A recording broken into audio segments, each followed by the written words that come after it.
Bonjour, bienvenue dans le podcast Danse avec le chaos. Je suis Doc La Luna. L'Inde, mon pays d'origine, m'a appris à danser avec le chaos, à faire des obstacles de la vie, des opportunités pour grandir. Après une carrière de médecin classique, je décide de quitter la blouse blanche. Je ne me retrouve plus dans les codes de notre société patriarcale, post-colonialiste. Les sujets qui me passionnent, se réapproprier les sagesses de son corps, de ses sens, de ses cycles, écouter les messages de son âme, incarner sa mission de vie et sa puissance, contribuer à partir d'un espace de guérison et d'alignement, être au service de la vie, déployer sa vision intégrative, incarner sa spiritualité dans ce monde. Ce sont des sujets que j'explore au quotidien avec les femmes de mon école, la Tribe Empowering School. Ce podcast pour moi, c'est un rendez-vous avec mon âme et avec toutes les âmes qui souhaiteront partager un espace de reconnexion, de célébration, malgré nos doutes et les temps incertains que nous traversons. Je vous propose de transformer le chaos qui fait peur en chaos créateur. Namasté.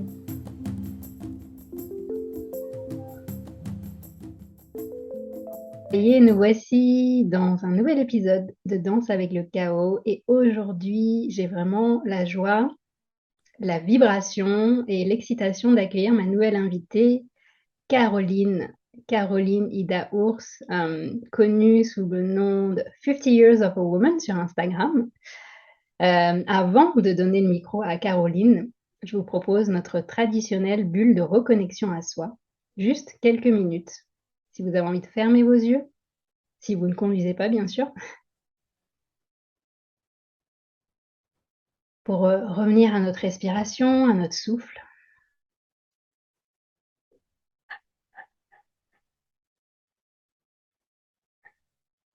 D'observer comment c'est dans votre corps, dans votre ventre.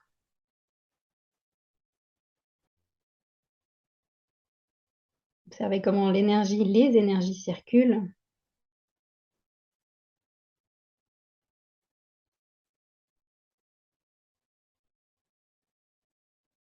Et laissez venir à vous les images. Quand je vous dis femme silver,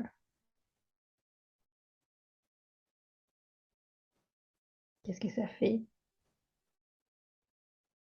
Est-ce qu'il y a des espaces qui s'ouvrent?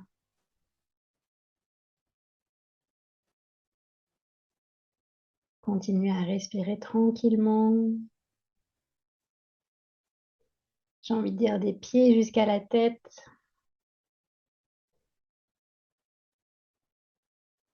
Et pourquoi cette thématique, ce sujet aujourd'hui?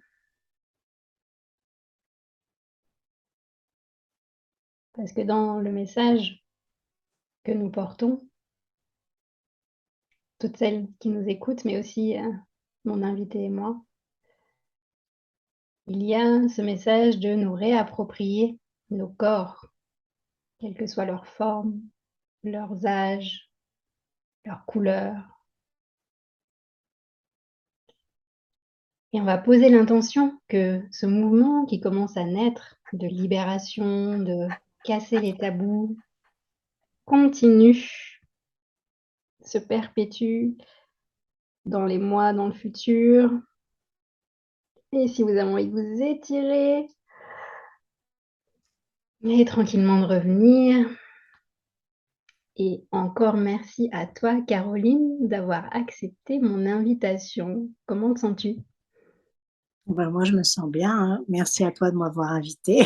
Ça me fait toujours plaisir quand il y a voilà, de pouvoir parler de tout ça avec des personnes pour qui aussi ça parle, évidemment. Hmm.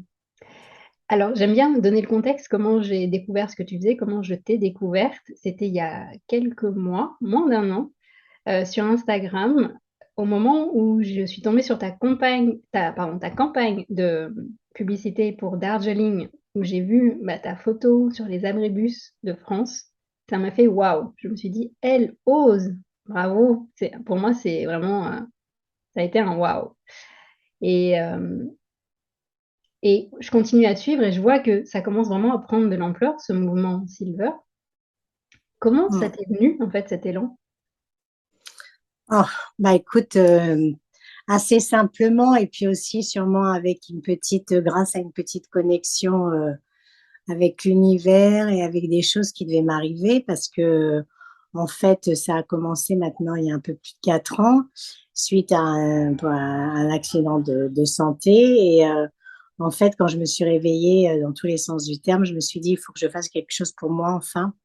J'arrête de faire des choses pour les autres ou alors d'être suiveuse. Et puis les choses se sont mis, voilà, j'ai créé mon compte Instagram, je ne sais pas pourquoi, je sentais des ondes positives, j'avais envie de faire quelque chose, voilà, de plus, comment dirais, artistique, parce que je pense que j'ai une petite fibre artistique en moi.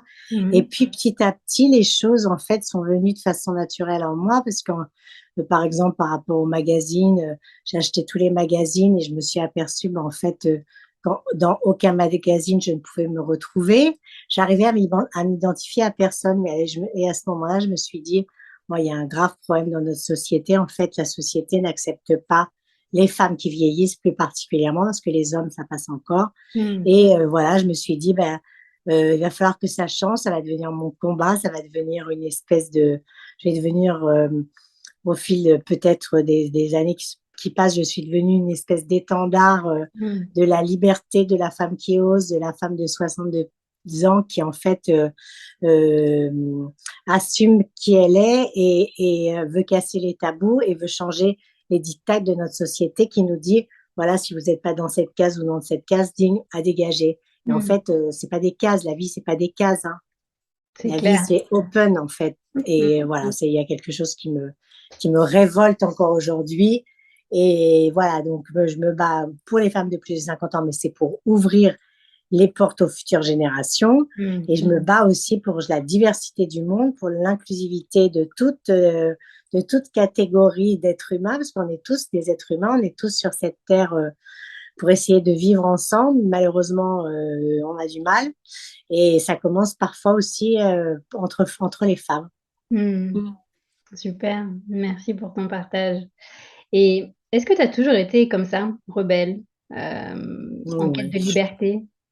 oui, j'ai toujours eu ce côté un petit peu rebelle, déjà plus jeune, mais bon, voilà, ma génération, on était plus raisonnable ou raisonné, je sais pas quoi dire, mais voilà, j'ai suivi un petit peu le truc qui m'était pas imposé, mais bon, qui était peut-être le plus facile, mais Mmh. j'avais déjà ce côté un petit peu rebelle avec le perfecto, les Santiago, m'habiller comme je voulais, j'en avais rien à foutre des gens ce que pensaient les gens. Et en l'occurrence, mes parents, ça les faisait pas forcément sourire, mais c'était pas grave. Déjà, je bossais avec eux, donc je m'octroyais quand même ma liberté à côté. Mmh.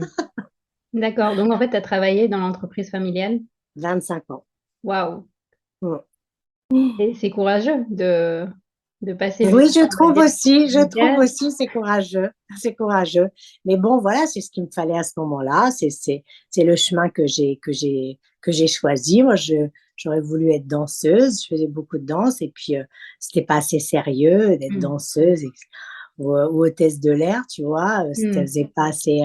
Donc voilà, mon père a monté une petite boîte. Il m'a dit, tu veux venir bosser avec nous? J'ai dit bon, pourquoi pas? Alors que Mmh. j'avais toujours dit que je bosserais jamais avec mon père, mais bon.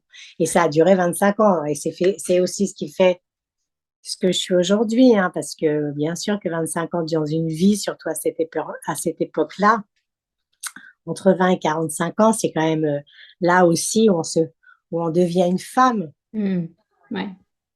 Ouais, ouais, tout à fait. C'est beau, en fait, Ouais, dans ton parcours. J'ai l'impression que tu as pris le meilleur de tout ce que tu as expérimenté, vécu et là, tu es en train d'en faire vraiment un nouveau cycle où tu intègres c'est justement ça. ce côté artistique, danse. Quand je te vois dans tes réels, on sent que tu aimes connecter au corps, au rythme, à la musique et Ah comme oui, tu oui, ouais.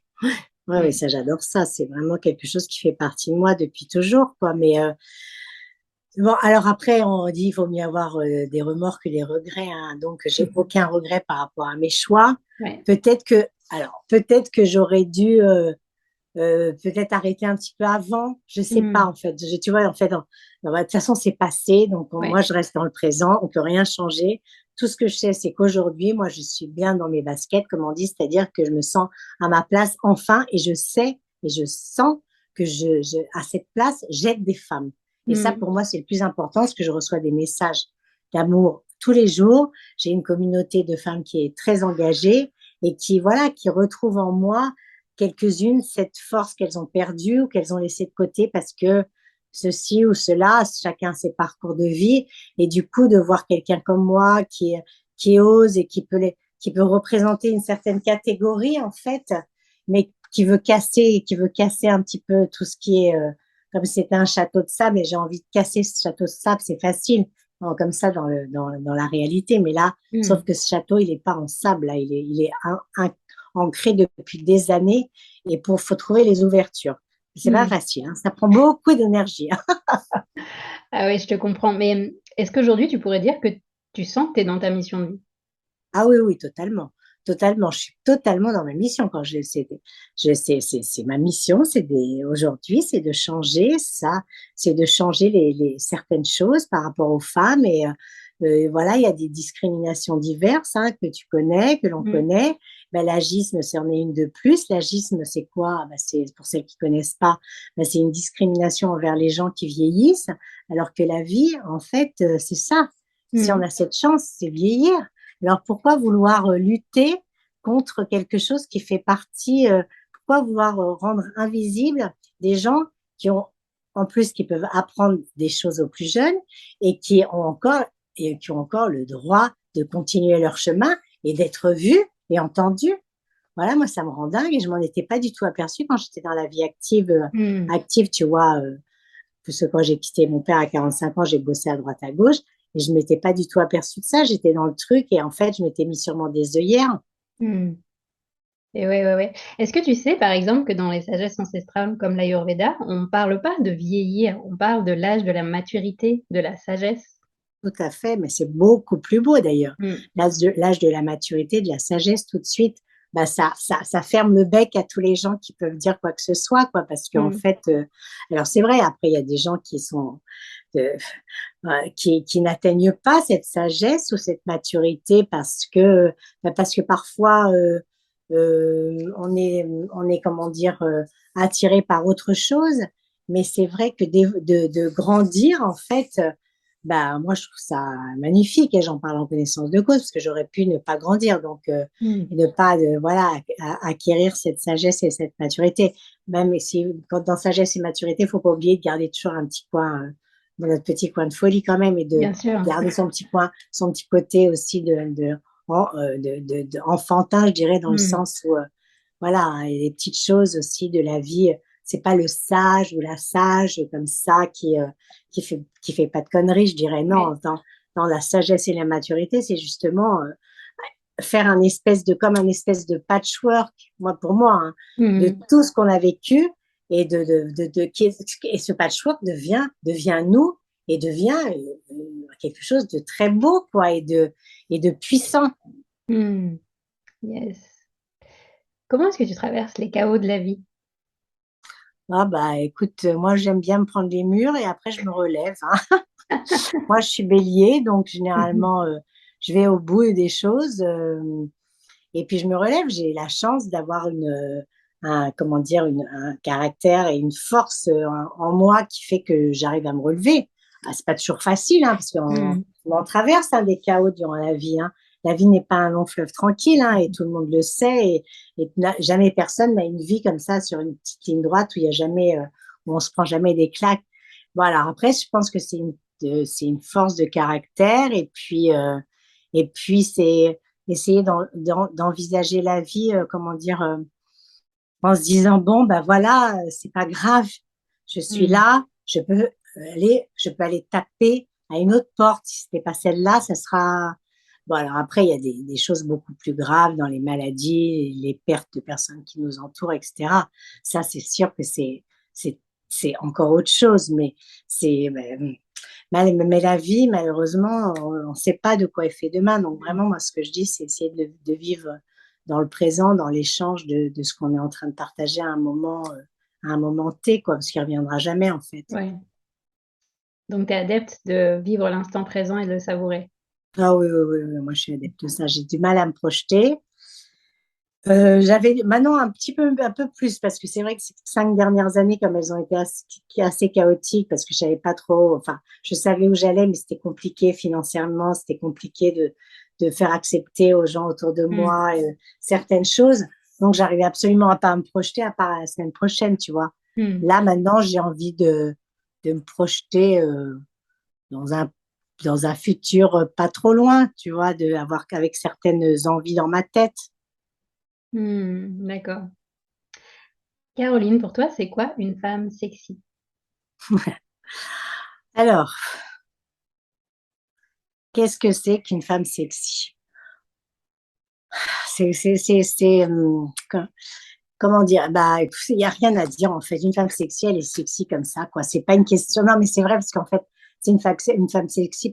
Parfois, les gens vont imaginer une nana un peu la bimbo avec Mmh. les seins en avant, les fesses en arrière, la bouche mais hyper maquillée, etc. Non, c'est dans une attitude. Il y a des gens, des âmes et des hommes et des femmes, voilà, qui ont ça en eux, la grâce. Il y en a qui ont la grâce, puis il y en a qui ont cette sexy attitude et ils pourront faire ce qu'ils veulent, ben voilà, ça sera en eux. Et d'autres Mmh. qui voudront être sexy, mais en fait, ça tombera dans le vulgaire, tu Mmh. vois. Donc, une femme, pour moi, oui, il y a une espèce de grâce. Mais alors, quand il y a sexy, tout de suite, ça, on va dire que ça peut être un petit peu provocateur, mais non, pour moi, vraiment, dans le, le, le vrai sens de sexy, c'est ce côté, cette grâce innée qui fait que on attire les gens à nous, en fait. Mmh. Yes. Voilà. Ouais. Pour toi, c'est quoi une femme smart?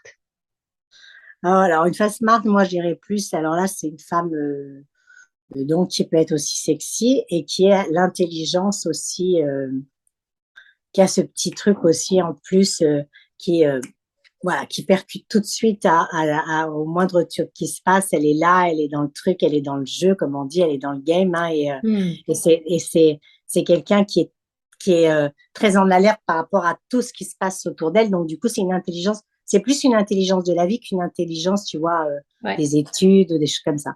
C'est quelqu'un qui a ce petit truc, voilà, tu vois, l'œil dans l'œil qui brille et Mmh. tout de suite, tout de suite, elle est là, quoi, et elle réagit de façon assez rapide et spontanée à ce qui se passe autour d'elle, et de Mmh. façon naturelle, en fait, tu vois, Ouais. sans exagérer, là, en fait. Et pour toi, c'est quoi une femme spirituelle? Ah, bah c'est moi. À 62 ans, je suis devenue une femme spirituelle. Mais c'est la vérité, on rigole, mais c'est la vérité aussi, parce qu'en fait, je pense que j'ai toujours eu cette spiritualité en moi, Mmh. sauf que je ne la regardais pas, ou je me disais c'est pas pour moi, ou alors ça ne m'intéressait pas. Et petit à petit, en fait, je me dis que si je suis une femme spirituelle, parce que je suis connectée avec la vie, je suis connectée avec l'univers, je suis connectée avec les humains. Il y a des choses qui se passent et qui me touchent voilà, il y a quelque chose comment dire, d'au-dessus, en fait, Mmh. qui m'a atteint un peu sur le tard. Mais, mais en fait, voilà, quand j'étais jeune, on m'aurait dit ça, j'aurais dit, non, je comprends pas ce que tu me poses comme question, en fait. Mmh. Et tu penses que c'est pourquoi ça, qu'on a un peu cette pudeur justement dans ce domaine de la spiritualité? Bah, en fait, encore ça a évolué, hein. Mmh. Bon, à 18 ans, je pense qu'on parlait même pas de ça, ou alors Mmh. c'était des gens, tu disais, ils sont un peu perchés, quoi, en Ouais. fait, tu vois. Mais aujourd'hui, bah, maintenant, c'est tellement dans l'air du temps avec tout ce qui est yoga, ayurvédique, tout le monde essaye de la Mmh. sophrologie, tous ces trucs qui sont des choses nouvelles, auxquelles on peut accéder facilement grâce au réseau. Mmh. Donc, du coup, des gens se découvrent comme ça des choses qu'ils avaient en eux et qu'on peut, comment dire, comme si on pouvait les prendre pour soi, mais de façon facile. C'est quelque chose sans se prendre trop la tête, en fait. Mm. Alors que vraiment, ça a beaucoup évolué. Donc, Ouais.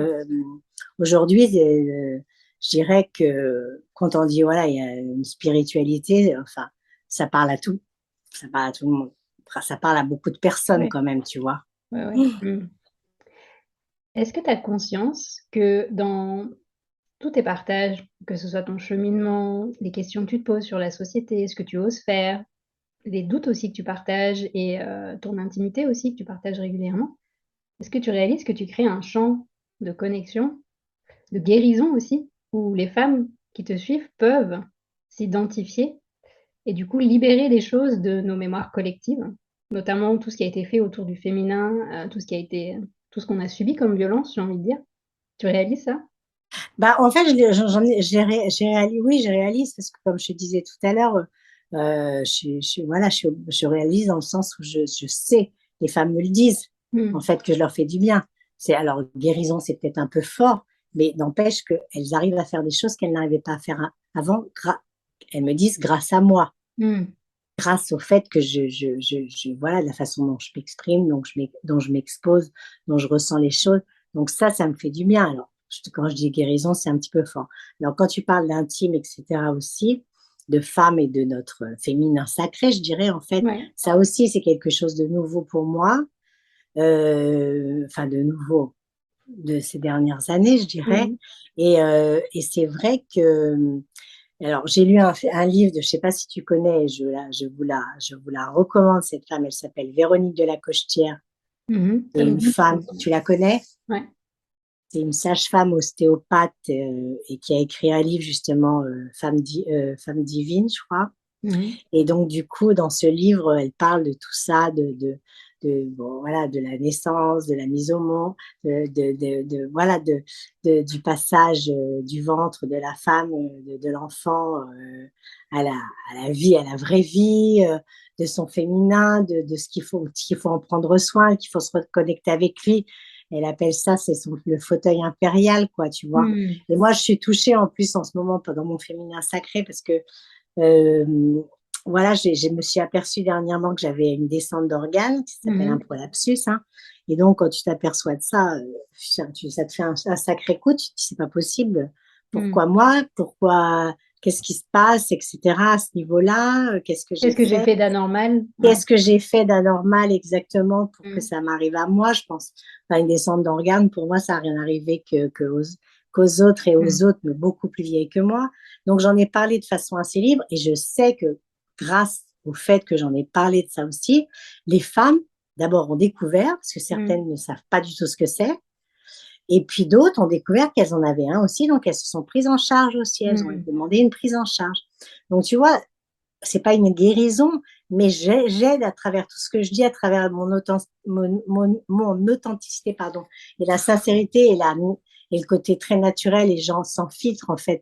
Mmh. Moi, si ça plaît pas, c'est pas grave, mais moi, je dis les choses parce que je sais que ça va faire écho sur quelqu'un d'autre et je sais Mmh. qu'à un moment, il va y en avoir une qui va dire, ah, mais ouais, mais alors c'est peut-être ça aussi, bah, grâce à Caro, bah, je vais me prendre en soin, je vais me prendre en charge, parce qu'on sait que c'est pas quelque chose de grave, mais ça touche à notre féminin. Et Bien ça, quand sûr. ça touche à notre féminin, et quand je parlais de Véronique de la Cochère tout à l'heure, moi, je suis allée la voir parce que justement, elle fait aussi de l'ostéopathie intrapelvienne, il y en a très peu en France, hein. Ouais. Ouais, ouais. Et grâce à ça, alors moi, je sais pas si ça va améliorer mon truc, mais en tout cas, je me suis dit que moi, je veux faire un chemin doux, parce que je veux pas Mmh. aller à l'opération tout de suite. Mais grâce à ça, je me dis, j'apprends d'autres choses encore Ouais. sur moi. Mmh. Mmh. J'apprends d'autres choses sur moi et, euh, et que chacune d'entre nous devrait aussi connaître ou devrait se reconnecter avec cette partie du corps, comme tu parlais, des violences, etc., qu'on a pu avoir ou pas, hein, parce que tout le monde n'a pas Mmh. été violenté ou violé, heureusement, je dirais, toutes les femmes. Ouais. Mais bon, il y a quand même il y a quand même chez certaines un lourd passif et qu'on a enfoui dans une partie de son cerveau Mmh. et que parfois, euh, qui est un poids qui nous permet pas d'avancer comme on veut. Donc, du coup, d'aller voir ce genre de personnes, ou je sais pas moi, on dit magnétiseur, guérisseur, ou je ne sais pas. C'est ne pas se fermer à ces médecines parallèles, tu vois, Mm. qui peuvent vous faire du bien et nous faire du bien aussi, quoi. Bien Moi, sûr. je l'étais complètement avant. Moi, Ouais. pour moi, si tu m'aurais dit ça il y a 10 ans, j'aurais dit non, mais vas-y, raconte, qu'est-ce que tu racontes? Qu'est-ce qu'elle raconte, cette perchie? C'est ça, voilà. Mais à un moment, il faut s'ouvrir au monde, il faut s'ouvrir aux choses qui existent et qui ont été prouvées en plus, parce que tout ça, ça existe depuis Des des millénaires. millions. Ben Mm. voilà, c'est Ouais, ouais. ça. Et on sait très bien que dans certaines tribus, il y avait des guérisseurs et qui arrivaient à faire des trucs extraordinaires. Donc, pourquoi se fermer à ça? Tout à fait. Mais tu sais, quand tu dis, moi, je veux pas utiliser le mot guérison, mais pour moi, si on était les guérisseuses des temps modernes, justement, à ouvrir cet Peut-être. espace, tu vois? Peut-être alors, ouais, parce que je trouve que c'est fort, tu vois, pour moi. Mm. Mais bon, peut-être, oui, il y a ça aussi, ouais. Mm. Est-ce que tu aurais un conseil à donner à une femme qui va rentrer dans la cinquantaine? Ne vous sentez pas, mais enfin, conseil, ne vous sentez pas dévalorisé, ou ne vous sentez pas vieille, ne vous sentez pas moche. Gardez confiance en vous parce que c'est pas dramatique hein, de passer la Mm. cinquantaine. Hein. C'est pas comme quand je sors toujours, mais ça me fait marrer. C'est pas comme un yaourt avec une date de péremption. Bah après on peut plus le manger. Vous on peut encore vous manger, hein. Il y a pas de problème. Hein. Moi, Et là, je suis pas loin. Je vais bientôt arriver au cap des 50 ans et je me réjouis, en fait. tu vas avoir 50 ans. Non, mais Non, tu plaisantes. j'ai encore 8 ans devant moi. Ah Mais oui, non, si tu m'as fait, parce que là, je me disais, non, mais on dirait que tu as, je sais pas, 35 ans, même pas. ça, c'est l'Ayurveda qui conserve. Ah ouais, Mais en fait, je me prépare déjà à mon prochain cap, en fait. Comme j'aime bien vivre l'instant présent, mais aussi commencer à regarder Paris, qu'est-ce que la vie ouais, m'offre ouais, comme opportunité. Je sens que déjà là, c'est hyper vibrant et je me dis, waouh, dans 8 ans, ça va être encore plus vibrant. ouais. Ah ben oui, il y a aucun, enfin, il faut pas avoir de crainte parce que comme les choses commencent à changer, bon, alors ce qu'il y a, c'est qu'on parle pas des choses essentielles qui touchent une Mm, femme de plus de 50 ans. La ménopause, c'est encore un sujet tabou. mm, Personne n'ose en parler parce que la ménopause, ça engendre des choses, des conséquences parfois très douloureuses et très lourdes pour certaines femmes. On n'en parle pas, elles n'osent pas en parler à leur médecin. Ou alors leur médecin leur répond, bah non, bah, ça y est, genre, t'as 50 ans, ça y est, ouais. t'es foutu, quoi. Il y en a Mm, certains moi, certaines me disent ça. Je trouve ça mm, odieux, je trouve ça inadmissible. Donc, il y a ça, il y a le départ des enfants quand on a des enfants, ouais. qu'on a ramène, ben voilà, faut qu'ils s'en aillent du nid aussi. Il peut y avoir la perte du travail qui est aussi un sujet douloureux. Puis à 50 ans, on sait que c'est compliqué pour retrouver un Mm. travail très compliqué parce que, ben voilà, par rapport à toujours la même chose de, du fait que, De voilà, ça peut ségrégation. voilà, encore Mm, à cause de l'agisme aussi. Et puis, bon, après, il peut y avoir le départ du mari ou le mari qu'on fout dehors. Enfin, bon, il y a pas mal de choses qui sont impactantes mm, à 50 ans et qui sont pas faciles parce que, voilà, comment on peut s'identifier à personne, en fait? Comme il n'y a pas de représentation féminine ou alors que des stars, mais bon, moi, je peux pas m'identifier mm. à une star, voilà, peu importe laquelle, hein, mais bon, quand on prend les stars américaines, quand tu vois Jennifer Lopez, etc., 50 ans. Enfin, c'est des extraterrestres, Mm. quelque part, tu vois. Donc, c'est compliqué quand on perd tous ces petits repères de se raccrocher à quelque chose. Donc, ben, raccrochez-vous à moi hein, si vous voulez. Non, mais Mm. quand je dis ça, ça veut dire que je suis un exemple, comme il y en a plein d'autres.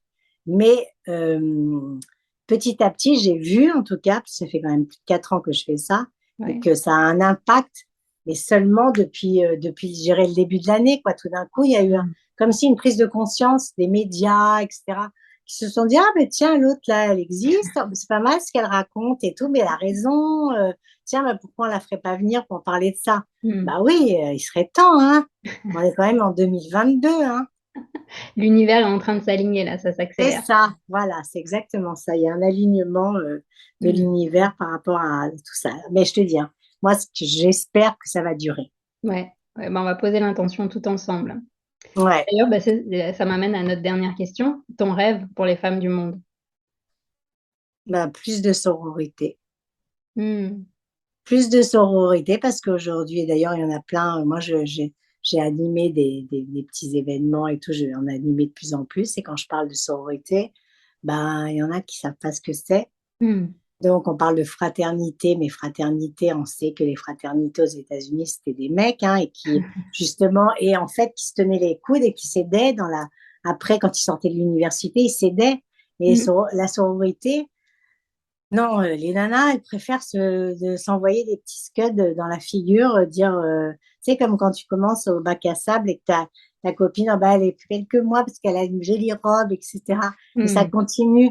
Non, mesdames, essayez d'être plus douce d'abord. Commencez par vous, faites un travail Ouais. sur vous, hein, parce que si vous n'arrivez pas à être bien avec les autres, c'est quand même à cause d'un problème avec vous-même. Hein. Et de l'amour Ne de vous en, soi. pre- voilà, ne vous en prenez pas aux autres si vous vous aimez pas.